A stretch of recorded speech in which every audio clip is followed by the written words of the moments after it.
করবেন? ঘুমানোর আগে আপনি প্রথমত পড়বেন আয়াতুল কুরসি। আয়াতুল কুরসি কোনটা?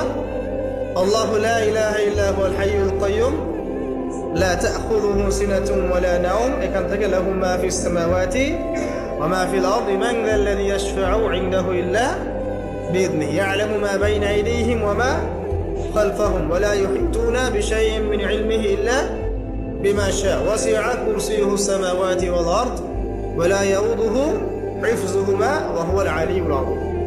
সূরা বাকারার আয়াত নাম্বার 255। সূরা বাকারার আয়াত নাম্বার 255 হচ্ছে আয়াতুল কুরসি। ঘুমানোর আগে আয়াতুল কুরসি পড়বেন বিছানায় গিয়ে। তারপরে সূরা বাকারার শেষের 3টা আয়াত পড়বেন। সূরা বাকারার শেষের 3টা আয়াত, লিল্লাহি মা ফিস সামাওয়াতি ওয়া মা ফিল আরদ, এখান থেকে শুরু করে ফানসুরনা আলাল কওমিল কাফিরিন পর্যন্ত এই শেষের 3টা আয়াত অবশ্যই পড়বেন। ঘুমানোর আগে যে ব্যক্তি আয়াতুল কুরসি পড়বে, আল্লাহর পক্ষ থেকে একজন ফেরেশতা তার কাছে থাকবে। সারা রাত এই ফেরেশতা ওই ব্যক্তিকে পাহারা দিবে ইনশাআল্লাহ। কোনো বিপদ আপদ তাকে স্পর্শ করবে না ইনশাআল্লাহ।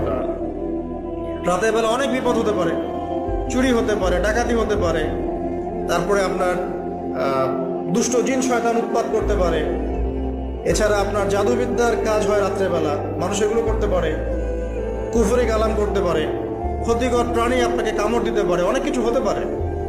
আপনি তো ঘুমের মধ্যে আছেন, আপনি জানেন না কি হচ্ছে। অতএব আয়াতুল কুরসি পড়বেন, ইনশাআল্লাহ আল্লাহ পাক আপনাকে হেফাজত করবে ইনশাআল্লাহ।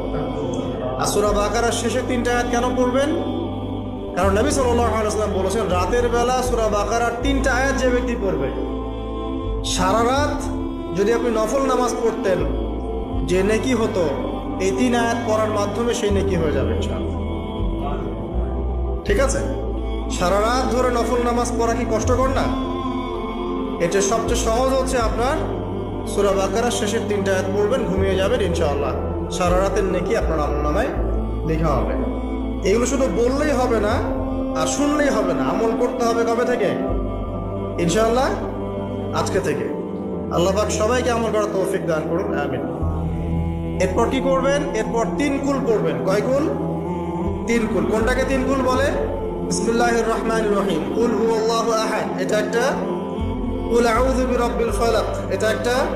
কুল আউযু বিরাব্বিন নাস, এটা একটা। কি হবে এটা পড়লে? নবী সাল্লাল্লাহু আলাইহি ওয়াসাল্লাম বলেছেন, দৃশ্য ও অদৃশ্য, মানে যা দেখা যায় যা দেখা যায় না, এই দৃশ্য অদৃশ্যের জগতের কোনো ক্ষতি তাকে স্পর্শ করবে না। প্রোটেকশন, আল্লাহর পক্ষ থেকে প্রোটেকশন। আর এটা যখন রাতে পড়বেন তখন এভাবে পড়বেন।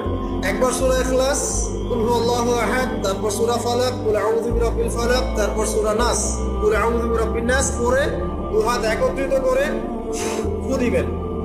দিয়ে মাথা থেকে নিয়ে এভাবে, পুরো মাথা থেকে নিয়ে পুরো বডি এভাবে মাসাজ করবেন, এভাবে। ঠিক আছে? এটা 3 বার করবেন, একবার না। একবার করবেন, আরেকবার 3 বার। এরপরে পড়বেন সূরা কাফিরুন। কোন সূরা? কুল ইয়া আইয়ুহাল কাফিরুন লা আ'বুদু মা তা'বুদুন, এই সূরাটা পড়বেন লাকুম দীনুকুম ওয়ালিয়া দীন পর্যন্ত। কি হবে? আল্লাহর রাসূল সাল্লাল্লাহু আলাইহি ওয়াসাল্লাম বলেন যে রাতের বেলা ঘুমানোর আগে কেউ যদি সূরা কাফিরুন তেলাওয়াত করে ঘুমিয়ে যায়, আল্লাহ পাক ওই ব্যক্তিকে শিরকের পাপ থেকে মুক্ত রাখবে ইনশাআল্লাহ।